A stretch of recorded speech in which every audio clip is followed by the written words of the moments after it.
मनाली देश के सबसे प्रमुख और सबसे प्रचलित टूरिस्ट प्लेसों में से है। अगर हम लोग बात करें पहाड़ों की बर्फबारी की, तो सबसे ज़्यादा लोग मनाली के बारे में सर्च करते हैं, देखने जाना चाहते हैं, सबका सपना होता है। तो इस वीडियो में बताऊंगा कि मनाली को कैसे घूमें, लेकिन मेरे चैनल पर एक एक बारीक जानकारी होती है। हवा में बातें नहीं होती है कि कब कहाँ कैसे वाली बात नहीं होती है। मैं गया हूँ, एक्सपीरियंस किया हूँ, तभी मैं बताता हूँ।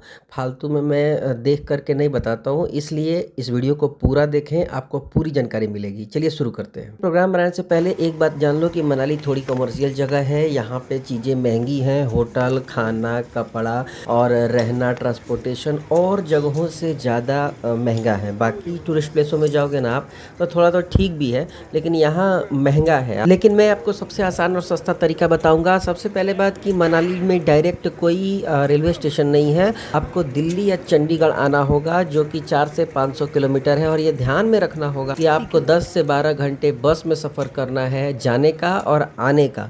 दूसरी बात ये है कि ये जो बस होती है ये सेमी स्लीपर होती है, सोने वाली नहीं होती है, मतलब बैठने वाली सीटर होती है, लेकिन थोड़ा सा कंफर्टेबल होती है। आप उस पर आसानी से सो सकते हैं। देखिए, दिल्ली आने के बाद दिल्ली परिवहन की मतलब गवर्नमेंट की भी बस चलती है, जो 500-600 रुपये लेती है। बाकी प्राइवेट से लेंगे आप तो वो 1400-1500 लेते हैं, लेकिन प्राइवेट वाला ज़्यादा अच्छा होता है। चलिए आगे बढ़ो। मनाली का लोग टूर प्लान भी करते हैं, टूर पैकेज भी आप ले सकते हैं। 12 से 14 हज़ार में वो 2 लोगों का टूर प्लान बताते हैं, जिसमें आपको मनाली 2 दिन पूरा घुमा के और सब कुछ साइट सीटिंग करा के आपको होटल, खाना और एक कार आपके लिए प्राइवेट ड्राइवर प्राइवेट करके वो दे देते हैं। तो वो भी एक तरीका है, लेकिन उससे सस्ता मैं तरीका आपको आज बताने वाला हूँ। चलिए आगे बढ़ो। तो मनाली आप पहुँच चुके हो, अब होटल की बारी आती है। ऑनलाइन होटल लोगे आप तो 1000 से चाहे जितने के ले लो, रिजॉर्ट भी मिल जाएंगे, ऑन द स्पॉट भी मिल जाता है, अगर बहुत पीक सीजन ना हो तो सीजन की बात चल रही है तो मैं बता दूं कि यहाँ पे आप 20 दिसंबर से 5 जनवरी तक मत जाइएगा। न्यू ईयर का सेलिब्रेशन में हर चीज़ें डबल डबल हो जाती है। लेकिन अगर आपको बर्फबारी देखने की बात है तो जनवरी में, फरवरी में, मार्च तक आपको अच्छा बर्फ मिल जाती है देखने के लिए। बाकी साल भी मिलेगी, लेकिन कुछ कुछ जगहों पे मिलता है, जिसे मैं आगे वीडियो में बताऊंगा। मनाली घूमने के लिए 2 दिन बहुत रहता है, आसानी से आप घूम लोगे। सबसे पहले आप लोकल साइट सीइंग पहले दिन कर लो, जैसे हिडिंबा देवी टेम्पल हो गया, डुंगरी वैन विहार हो गया, क्लब हाउस हो गया और उसमें मनु टेम्पल हो गया। तो ये सब चीज़ें आपका लोकल में हो जाएगा। अगर टैक्सी वालों से आप बात करते हो ना, तो वो करीब करीब वो 1500 रुपये लेंगे और वो एक एक जगह घुमा देंगे। लेकिन मैं कहूँगा कि आप लोकल ही घूम लो, ज़्यादा नहीं, 4 से 5 किलोमीटर आपको चलना होगा और आप एक एक जगह को घूम लोगे। लेकिन देखिए, एक चीज़ और मैं बताऊँगा कि कहीं जाते हो तो आप थोड़ा सा पैदल वाला ट्रैक करोगे, तभी आप वहाँ की चीज़ों को अनुभव करोगे, फील करोगे, रहन सहन देखोगे और पहाड़ों पे सुकून ले पाओगे। अगर टैक्सी करोगे और बस करोगे तो फिर ज़्यादा मज़ा नहीं आएगा। इसलिए 4-5 किलोमीटर चलना है। मैं जानता हूँ कि पहाड़ों पे चलना थोड़ा सा हेक्टिक होता है, थोड़ी थोड़ी दूर पे आदमी थक जाता है, लेकिन मैं यही कहूँगा कि लोकल साइट सीन आप पैदल पैदल ही कर लो। मनाली में देखिए, हमेशा ठंड पड़ती है तो गर्म कपड़े रख लेना। अगर 1 साल से छोटे बच्चे हैं या 5-6 महीने के बच्चे हैं, 4 महीने के, या ज़्यादा एजेड लोग हैं, तो थोड़ी सी दिक्कत हो सकती है। मनाली में बहुत ज़्यादा ठंड सालों भर पड़ती है, और अगर जनवरी, फरवरी, मार्च में जाते हो तो बहुत ही ज़्यादा पड़ती है। तो ये ध्यान में रखने वाली बात है। मनाली में लोग बहुत ही अच्छे हैं। मैं गया हूँ वहाँ पे, तो लोग कुछ खो भी जाएगा ना तो आसानी से वो दे देते हैं। बहुत अच्छे लोग हैं वहाँ पे। पहले दिन आपने घूम लिया है लोकल साइट सीन, दूसरे दिन आप चले जाओ सोलांग वैली। सोलांग वैली ना, जब बर्फ़ का समय होता है सोलांग वैली में गजब की बर्फ़ पड़ती है। लेकिन अगर सोलांग वैली में बर्फ़ नहीं पड़ती है तो उसके आगे ले जाते हैं सिसु, और सिसु के आगे होता है अटल टनल।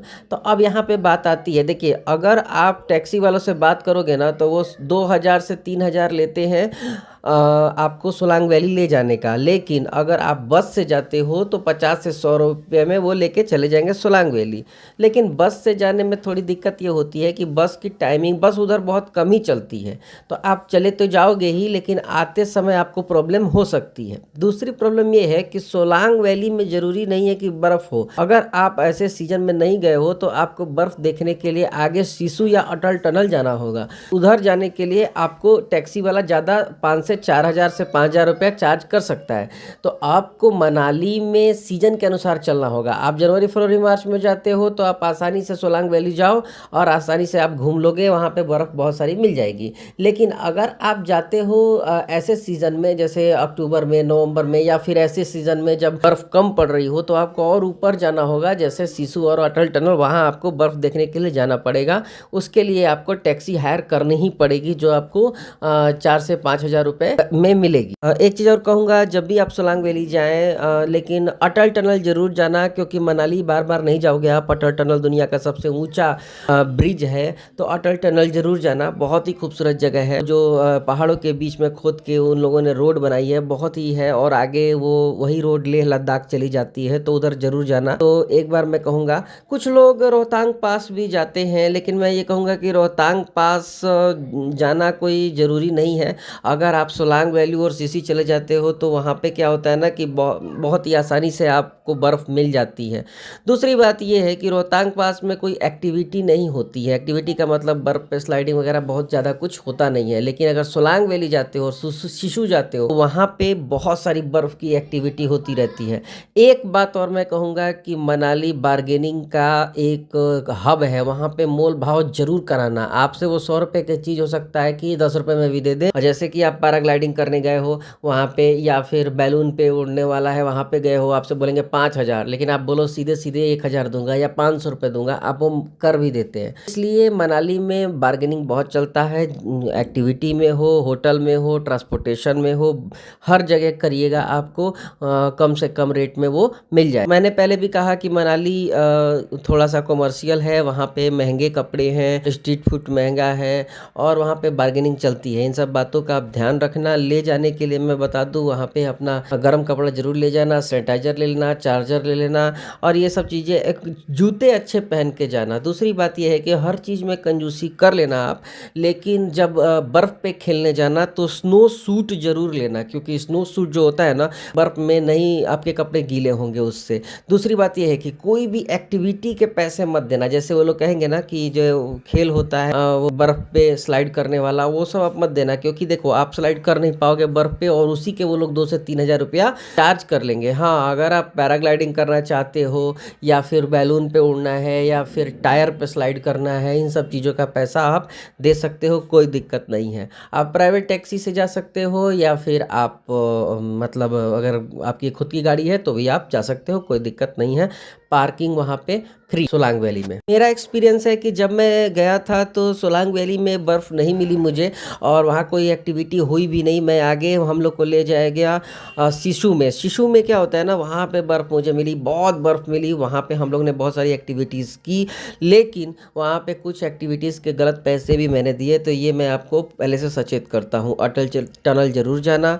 तो ये पूरी जानकारी हो गई मनाली से घूमने रिलेटेड। एक चीज़ और बताऊंगा, अगर आप दूर से आ रहे हो तो मनाली के साथ शिमला का भी प्लान बनाना, क्योंकि मनाली शिमला 200 से 250 किलोमीटर के आसपास है और ज़्यादा आपको मज़ा आएगा। जिसका वीडियो मैंने बना दिया है कि मनाली और शिमला कुल्लू एक साथ कैसे घूमे, वो वीडियो ज़रूर जाकर के आप देख लो, उससे सस्ता नहीं मिलेगा। तो ये पूरा टूर प्लान हो गया, और बाकी चैनल को सब्सक्राइब कर लीजिए। Thank you.